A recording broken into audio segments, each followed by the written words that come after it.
অনেকের ইমো আছে যে অনেকে আপনার ইমোতে কল দিতে পারে না, শুধু আপনি দিতে পারেন। এই ধরনের যাদের সমস্যা আছে তাদেরকে আমি একটা সেটিং শিখিয়ে দিতেছি। এই সেটিংটা যদি করেন তাহলে আপনার এই সমস্যাটা আশা করি দূর হয়ে যাবে ইনশাল্লাহ। প্রথমে ইমো প্রোফাইলে যাবেন, ইমো প্রোফাইলে এখানে টিক দিবেন। টিক দেওয়ার পরে সিকিউরিটি প্রাইভেসিতে টিপ দিবেন।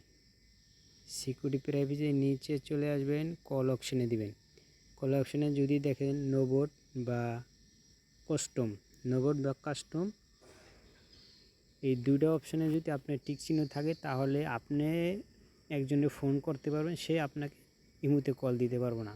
মেসেজ আসবে, ভয়েস যাবে, কিন্তু কল আসবে না। অডিও ভিডিও এই ধরনের কোনো কল আসবে না। যদি এভরিওয়ান বা মাই কানেক্ট হলো যার সঙ্গে আপনার কানেক্ট আছে তারা আপনারে কল দিতে পারবে, আপনি দিতে পারেন। আর এভরিওয়ানে যাদের সাথে আপনার কানেক্ট নাই, অনেক আছে যে এই মুহূর্তে অ্যাড হয়ে যায়, এই ধরনের যারা আছে এরা কল দিতে পারবে না এভরিওয়ানে। আর মাই কানেক্ট হলে যেগুলো কন্ট্যাক্ট আছে, কন্ট্যাক্ট নাম্বার আছে, তারা আপনার ফোন দিতে পারবো। আশা করি বুঝতে পারছেন। এই সেটিংটা যাদের করা নাই তারা করে নেবেন।